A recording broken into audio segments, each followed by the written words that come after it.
Next. Welcome to Tips for Gamers. Today we're going to be breaking down the top 4 hardest teams to rebuild Madden 23 franchise mode.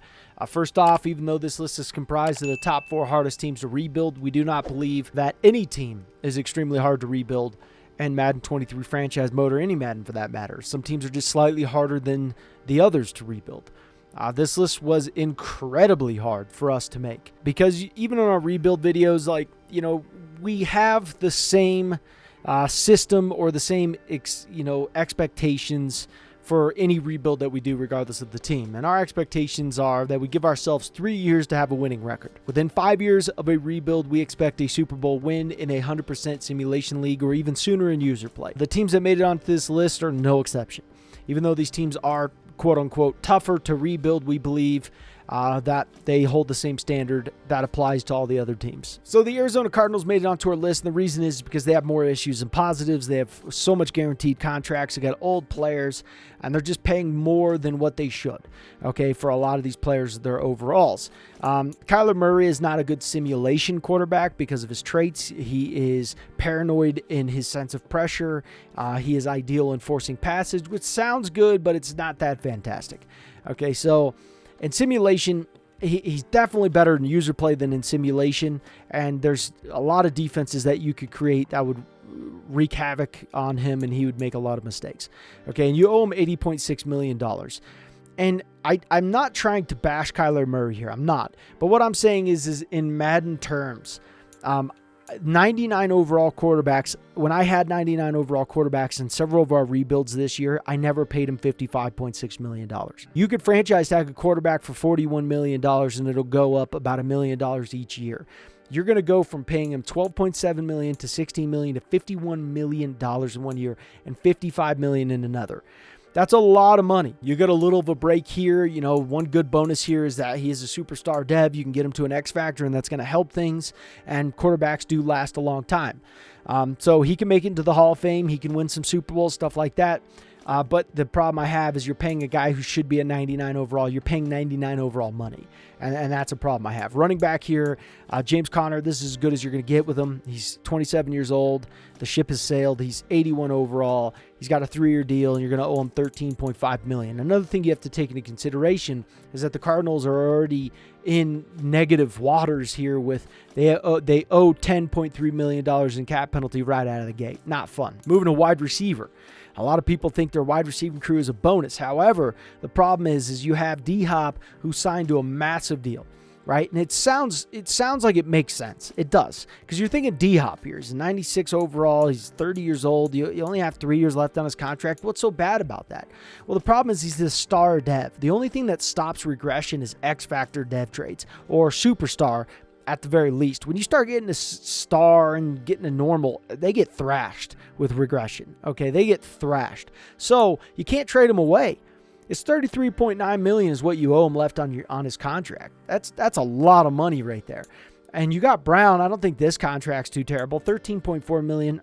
That's not something that's too terrible to me there. I would trade Green away, but then you should be starting Rondell Moore. Going to tight end here, you should be starting Trey McBride and then just suffering with Zach Ertz, because Zach Ertz is not going to get any better. He's 84 overall. He's 31 years old, and he's got a guaranteed signing bonus of $28.2 million, which means that's what you're going to owe him if you go to trade him away. That's not a blast. Humphreys doesn't get any better. You owe Humphreys $33.6 million, and you signed him to a 4-year deal for $71 million, and he's a 75 overall, 28-year-old player. Maybe he has an X factor, or maybe he's a normal dev, which that's what he is. So not a good contract there. And think about it this way. You're paying, so let's look at the left guard here, Justin. You're paying him $11.8 million this year. Okay, and he's not that good. He's a 79 overall. He's not even 80 overall. You go to your center here, who's actually worth the money that he's getting paid, which is $10.9 million. Okay, you're paying your left guard, who's not even an 80 overall, more money than you're paying your guy who's almost a 90 overall. Bad contracts. Okay, your offensive line, they're not there. They're just not there. Defensive line, not there. You can't get rid of J.J. Watt. You're paying him $15.4 million is what you're going to owe him. if you try to trade him away. So you could take that and try and get a first-round pick for him. A late first-round pick is what you can try. It may be worth it for the $15.4 million because you have the cap space to cover it right now. Could be worth it, but the problem that you have is if you keep doing this with some of these players that you want to get rid of, you're going to be just battling an uphill stream. Defensive tackle, this is it for him. 83 overall, 33 years old, not going to get any better. Left outside linebacker, same thing here. Middle linebacker is one of your best units along with your safeties. I think Isaiah Simmons and Collins, I think these guys are definitely workable. I mean, I like Isaiah Simmons a lot.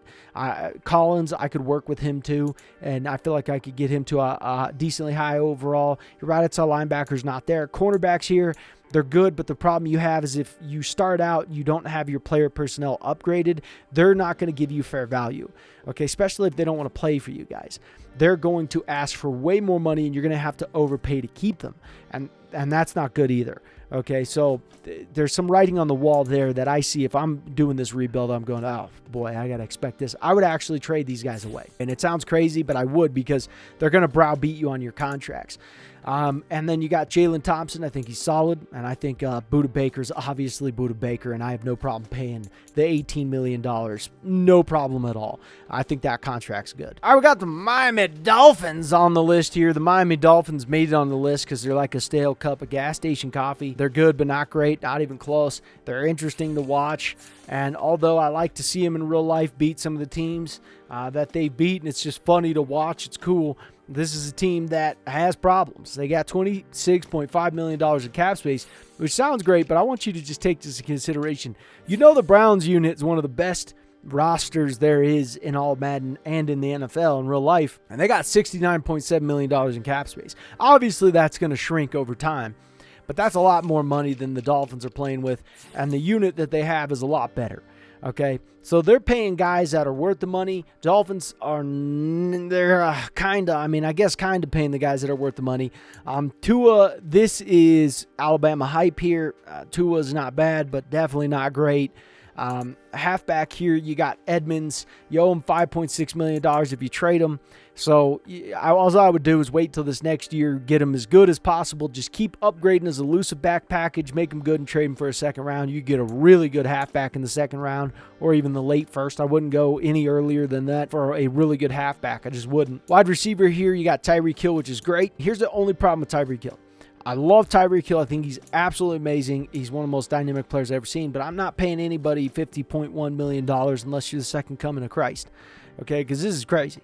I didn't pay Donnell or Ballmer that much money, and they were way better than Tyreek Hill when it came to overall. Not the speed. That's a difference.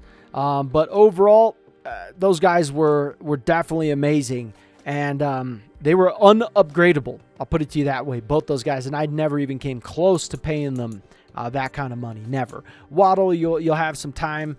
This is a rookie contract. It's not bad, but once he comes up on a contract, you're going to have plenty of time to upgrade your player personnel and be just fine to upgrade or to sign him and get him to a decent deal. And he's worth it. He'll only be 26. You'll sign him to a 5-year deal, something like that. It'll be great. Wilson, I think this contract is stupid. I don't understand it. $8.3 million. I'm going to be paying him almost the same amount of money as I'm paying Waddle, and by the time 3 years from now, what that's going to look like, their overalls are going to be completely different. Obviously, one's a rookie contract, the other one's not.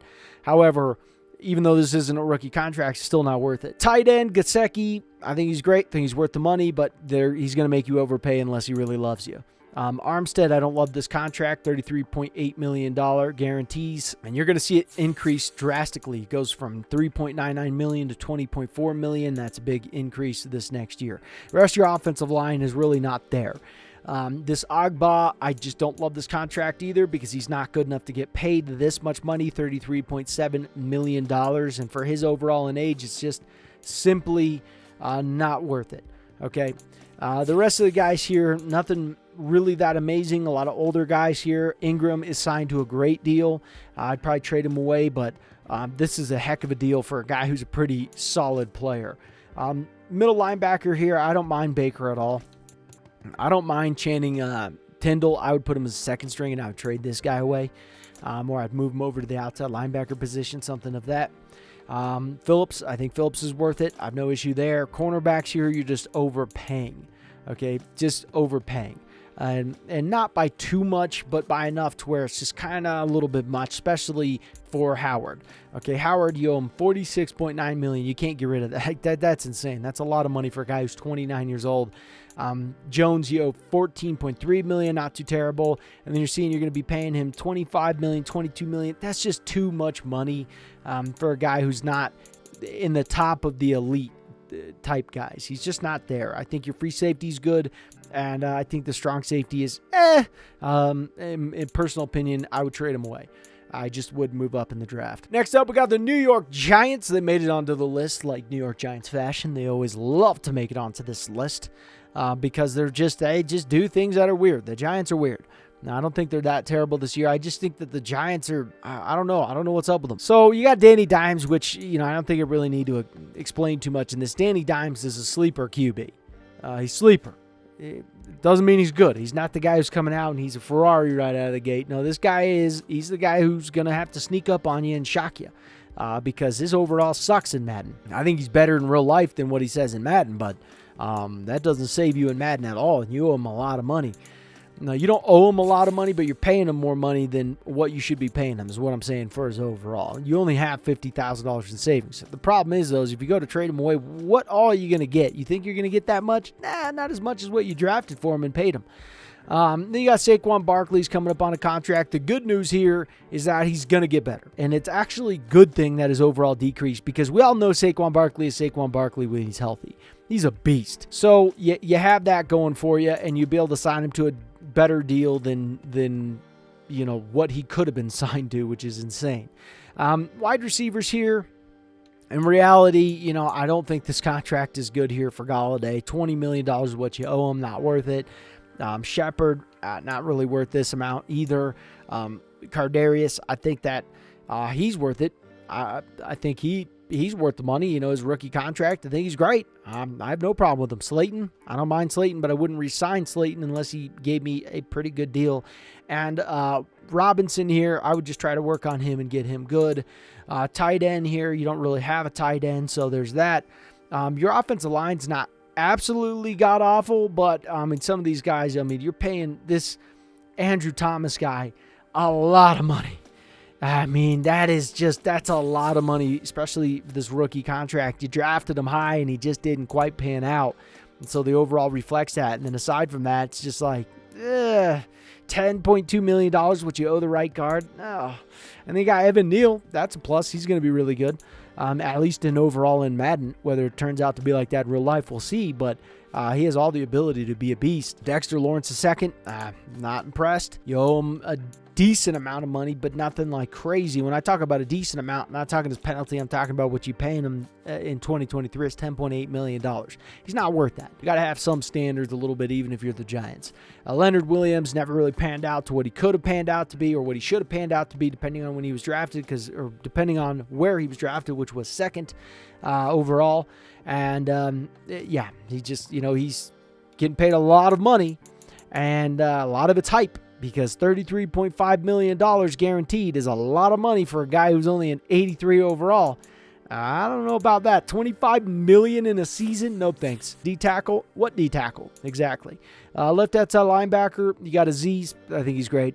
I have no problem here. Middle linebacker, where? Yeah, moving on. Right outside linebacker, you got Thibodeau. And in reality, he could be an end because he's more of an end anyways. 3-4 situation. And, I like him. I don't have any issue with Thibodeau. I like him. He just needs to watch his knees because those guys coming down, those tight ends coming down on your knees. You got to protect them knees, baby. Cornerback here, you got a Dory Jackson who's so fast it's almost stupid. However, paying him in 2023 $19.5 million, you might as well just crap on my lips because I don't like that. Cornerbacks for the rest of the guys, you know what I mean? Moving on. You got Xavier McKinney. Good, but not great. I'd work. I think he's fine. You work with him, you get him good. Yeah, no issue here. I wish he was a little better, but at 24 years old, but you can get him up to the 88 overall and have a good career out of him. Yeah, I think he's fine. Free safety, you got Julian Love. You can sign him to a decent deal and try to work on him and get him to a high overall. He is a normal dev, so understand that. But You have the ability to make him good, and and this is why they made it onto our list, because they're just like, you can see, you're like, okay. You guys aren't like the most amazing. There's definitely parts you got to get better. All right, so the Houston Texans make it onto our list, and that's because the Houston Texans have a lot of problems. Their quarterback's not too bad. Davis Mills, he's okay in simulation. You can make him good in simulation, but it takes a lot of work because his traits are just not that great. And even in user play, he's like, you know what I mean? Halfback, I like Pierce. I have no problem with Pierce whatsoever. I'm glad they bumped up his overall. I'm glad they did. So, yeah, I don't see any issue there. Wide receiver, Cooks is just getting way too much money. I mean, this is just stupid money that you're paying him, and you owe him $23.5 million. It's just painful. We did a Texans rebuild, and if you guys want to watch that, we won a lot with him and stuff, so it's not impossible. It's definitely not impossible. But you just have issues on this team where you're like, okay, these guys are like, are they great? No, they're just not. They're not there of like being amazing. And Brandon Cooks is not worth $26 million. Okay, not even close is he worth $26 million. Now 10.3, okay, now we're talking. 15 at the most. John, he's injured though, so there's that. The rest of the guys, okay, you have some decent tight ends here. O.J. Howard never panned out. In reality, you got Brevin Jordan though. He can do good. He ended up doing good for us. Tunzel, although he is great, you owe him $33.4 million. And the biggest problem you have here is paying him $35 million. $35 million for a left tackle? No, you're talking like almost Nick Bosa money, Joey Bosa money, Chase Young money. You're talking that nasty money. I'm not with you on that. You're not. If he's going to have trouble blocking those guys, you don't need to get paid the same as those guys. And I'm not with you. There isn't a left tackle unless he's a 99 overall and just absolutely dirty as all heck. There's no way I'm paying a left tackle $35.2 million if you're an 88 overall. I'm not doing that. I think Kenyon Green is a beast. I love this guy. I love him. He turns into a monster in Madden. If you work on him good. We worked on him and he turned into a beast. I think he became a Hall of Famer. Britt, no, not with you on that. Way too much money there. Howard, way too much money for these guys. You're paying him in 2023 $13.2 million. Look back at the Hudson contract. You're paying him $10.9 million for Hudson, who's an 89 overall. This guy is not worth $13.2 million. I don't care who you sell to. The only one who believes that is his mama. And that's it. You got Jerry Hughes. Nope, not worth it. I mean, it's just stupid contracts here of guys that are just, they're not worth the money that you're giving them, and they're doing it because their team's just not very good. Right in here, Jonathan Greenard. I think that he's good, but you're not going to be able to get him great very easy. Although this contract's not terrible, I would trade him away to the highest bidder. And I think that's what we did in our Texans rebuild as well. D tackles? What D tackles? Move it on. Left outside linebacker? Yeah. Excuse me? Where are they? They're not there. Middle linebackers? Don't think so. All you got is Christian Harris. Okay, that's who you have. And now Christian Harris isn't terrible. No, you can make him good. It's hard though. You can make him good though, and you can have him paying out. But you have so much to replace here. You do have Stingley Jr., and he can do very well and pan out. Put him in your weekly training for multiple years. Don't stop putting him in your weekly training until you're ready for him to be a beast and just fly off into your team and be a monster. So this is why they made it onto the list, because, you got Jalen Petrie, not too bad here, but there's just so many issues, and there's not a whole heck of a lot of money. So this is why the Texans made it onto our list. High ambitions and the right mind can take you so far. It's like you lived a few lifetimes. Take off from a